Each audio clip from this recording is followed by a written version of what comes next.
90 రోజుల కోర్సు పూర్తి చేస్తే చాలు 100% ప్లేస్మెంట్ సపోర్ట్ తో సాఫ్ట్వేర్ జాబ్ మీ సొంతం. వెంటనే కోడ్ జ్ఞాన్ డెస్టినేషన్ ని సంప్రదించండి. ఓం శ్రీ మహాగణాధిపతయే నమః. ఇప్పుడు గత కొన్ని సంవత్సరాలుగా నడుస్తున్నది ఏమిటంటే లక్షల రూపాయల డబ్బులు, కోట్ల రూపాయల డబ్బులు వెచ్చించి మనస్తాపాన్ని కొనుక్కుంటున్నారు, మనశ్శాంతిని పోగొట్టుకుంటున్నారు. అదేంటండి గురుగారు, డబ్బులు వెచ్చిస్తే ఏదైనా మనశ్శాంతి సుఖ సంతోషాలు దొరుకుతాయి కదా, పోగొట్టుకోవడం అంటే ఏంటండి, ఎందుకు ఆ మాట అంటున్నారని మీకు డౌట్ రావచ్చు కదా. అష్టవర్షాత్ భవేత్ కన్యా పుత్రవత్ పాలితామయా అంటే కన్యాదానము అని అంటాం మనం. ఎంతో పవిత్రమైనటువంటిది. ఉద్ధరేత్ సప్తగోత్రాన్ని కులం ఏకోత్తరం శతం. అటు 7 తరాల వాళ్ళని ఇటు 7 తరాల వాళ్ళని ఉద్ధరింపజేసేటువంటిది వివాహం. అంటే వివాహంలో ఉండేటువంటి గొప్ప యోగ్యత ఏమిటి అంటే, పురుషులు లేక కేవలం ఆడపిల్ల మాత్రమే ఉన్నది అన్నప్పుడు ఆమెకి వివాహం చేసిన తర్వాత కొంతకాలానికి ఎప్పుడో పెద్దవాళ్ళు గతిస్తారు కాబట్టి ఆ అమ్మాయి యొక్క తల్లి తండ్రి ఎవరైనా మరణించినట్లయితే, ఆ అమ్మాయికి పుట్టేటువంటి సంతానం మగపిల్లవాడు కనుక ఉన్నట్లయితే, ఆ పిల్లవాడికి తల్లి తండ్రి బ్రతికున్నప్పటికీ కూడా కర్మ చేసేటువంటి అధికారం కలదు. ఎవరికి ఉందండి అంత అధికారము?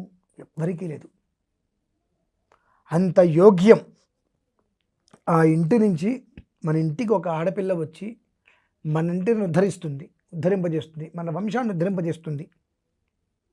కన్యాదానము అంటే అది.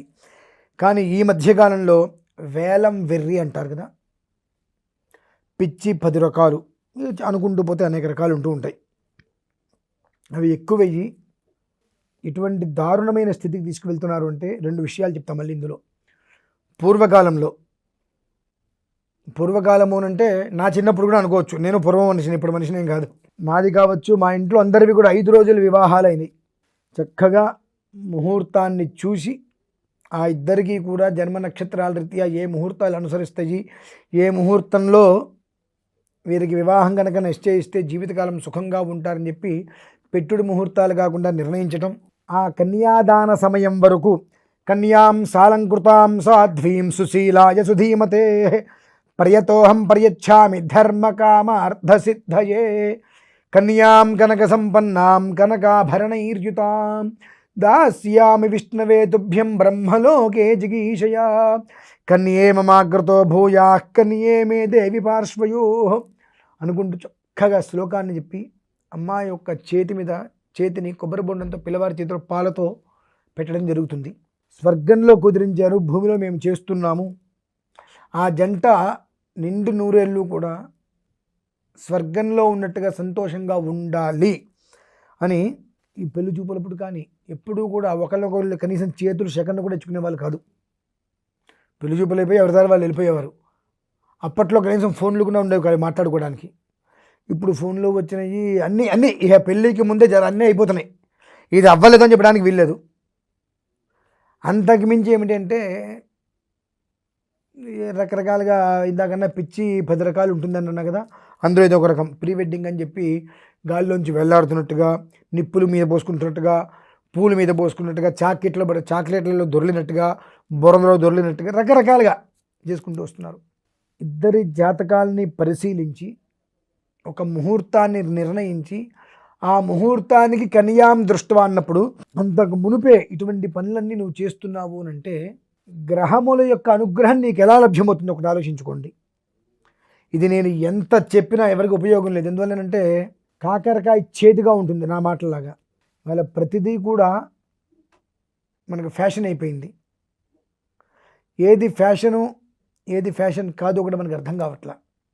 2, వివాహం చేసేటప్పుడు కొన్ని తప్పులు మాత్రం చేయకండి. ముందు ప్రీ వెడ్డింగ్ అని చెప్పి ఒకళ్ళ మీద ఒకటి పొరలకండి ఫస్ట్ ఆఫ్ ఆల్. 2వ విధానం ఏంటంటే, వివాహం అయిన తర్వాత అందరికీ కూడా భోజనాలు పెడుతూ ఉంటారు. అక్కడ పిండాకుడు పెట్టకండి, ముష్టి వేయకండి ఎవరికి. అక్కడ భోజనం పెట్టండి. అన్న సంతర్పణ అంటారు కదా, ఎంతమంది చేతులు కడిగితే అంత శుభం ఆ ఇంటికి అంటారు కదా. అక్కడ పిండాకుడు అని ఎందుకంటున్నానంటే, చక్కగా కింద కూర్చోబెట్టి విస్తరి వేసి నీళ్లు చల్లి నెయ్యి అభికరించి ఆ తర్వాత పప్పు అవన్నీ వేసుకుంటూ వచ్చి చివరిలో అన్నం పెడతారు.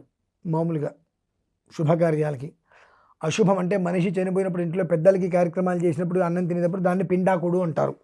అంటే ముందు ఆ విస్తట్లో కంచంలో అన్నం పెట్టిన తర్వాత మిగిలినవన్నీ వేస్తారు. ఇవాళ రోజులు పెళ్ళిళ్ళలో అదే జరుగుతుంది. ఇంకోటి ముష్టి అంటే ఏంటంటే ప్లేట్ పట్టుకొని అడుక్కోవడానికి వెళ్తాం. షూ వేసుకొని చక్కగా అన్నం పరబ్రహ్మ స్వరూపం అని అంటూ ఉంటాం కదా. ఆ పరబ్రహ్మ స్వరూపమైనటువంటి అన్నపూర్ణాదేవికి మనం ఇచ్చేటువంటి మర్యాద గౌరవం ఏంటి అంటే షూ వేసుకొని పళ్ళెం పెట్టుకొని చుట్టూతో తిరుక్కుంటూ అడుక్కుంటూ వాళ్ళు పెట్టింది ముష్టేషన్ తింటాం.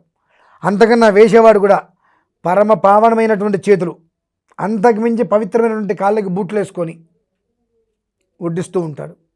ఇలా ప్లేట్లు పట్టుకొని బొచ్చెలు పట్టుకొని అడుక్కొని వెళ్తుంటారు. ఇటువంటివి సనాతన వైదిక ధర్మాన్ని సర్వనాశనం చేయటమే కాకుండా అలాంటి భోజనాల వలన అక్కడ పిండా కూడా అవుతుంది. భోజనం అవట్ల అందరికీ కూడా అన్న సంతర్పణ మనం చేయట్లా, పెళ్లి చేసాం కాబట్టి చక్కటి పంక్తి భోజనాలు పెట్టట్లా. కింద కూర్చోలేకపోయిన టేబుల్స్ మీద విస్తరాకు వేసి ఆ దిక్కుమాలిన పేపర్ వేస్తారు. పేపర్లు వేసి పేపర్ మీద విస్తరాకులు పెట్టేస్తారు. అంత మంగళం అయిపోతుంది. విస్తరాకులు వేసి చక్కగా ఆ విస్తరాకుల మీద అన్ని రకాల భోజనాలు మనం వడ్డించట్లా. ఒకవేళ వడ్డించే పరిస్థితి ఎక్కడైనా పొరపాటున వస్తే వడ్డిస్తున్నాం కానీ వీళ్ళు తినేస్తూ ఉంటారు. ఇంకా దేనికండి? ఇటువంటివన్నీ పనికిమాలిన పనులు చేసి దానికి పెళ్ళి అనేటువంటి పేరు, వివాహం అనేటువంటి మహోత్సవం పేరు, ఇవన్నిట్ల వలన కూడా వైవాహిక బంధము అనేటువంటిది విచ్ఛిన్నమవుతుందే తప్ప కలిసి కలకాలము కాపురం చేయడానికి ఇవి ఏమాత్రము కూడా యోగ్యమైనటువంటిది కాదు. కనుక అసందర్భోచితమైనటువంటివి, అనవసరమైనటువంటి వాటిని కంప్లీట్గా వదిలేసి వేద ధర్మం మనకేం చెప్పింది. మా ఇళ్ళలో జరుగుతాయి. వేది అని కట్టేస్తాం. ఆ మండపం లోపలికి ఎవరిని రానియం. 5 రోజులు వివాహం జరుగుతుంది. ఇప్పుడేముందండి, పొద్దున వివాహానికి వస్తే మధ్యాహ్నానికి పడతారు, వాళ్ళు వెళ్ళిపోతున్నారు భోజనాలు చేసుకొని. కానీ నా వివాహం కూడా 5 రోజులైంది. రేపు నా కొడుకు వివాహం 5 రోజులే చేస్తా ఖచ్చితంగా, ఎక్కడైనా సరే 5 రోజులు వివాహం చేసుకోవాలి. ఆ 5 రోజులే వివాహానికి మనకు ఓర్పు లేదు. అంతకుమించి ఇంకొక విషయం చెప్పి నేను ముగించేస్తా. దండే రాత్రిత్రయం వసహ. దండే రాత్రిత్రయం అనగానే తెలుగులో చెప్పాలంటే 3 రాత్రులు, ఇంగ్లీష్లో చెప్పాలంటే first night, second night, third night. సిగ్గు ఎగ్గు లేని బ్రతుకులకి first night, second night, third night అనగానే దంపతులు ఇద్దరు కూడా కలుసుకోవటమే. ఆ 3 రోజులు కూడా ఇష్టం వచ్చేట్టుగా ఎలా కావాలంటే అలా సమయం వేలాపాలు లేకుండా వాళ్ళిద్దరు కలుసుకొని ఉండటమే అని చెప్పి మనం పెట్టిన నీచాతి నీచమైన వ్యవస్థ అది. మన అవసరం కోసం పెట్టింది. దండే రాత్రిత్రయం వసహ అంటే ఏమిటి అంటే మనకు ఇవి అరుంధతి నక్షత్రాన్ని చూపిస్తారు. ఆ అరుంధతి నక్షత్రాన్ని చూపించడానికి పూర్వము ఒక బొమ్మ ఇస్తారు, మన మధ్యలో ఆ దంపతుల దగ్గర ఇస్తారు. అదే మనకు బొమ్మ అప్పగింతప్పుడు కూడా చేస్తారు. అది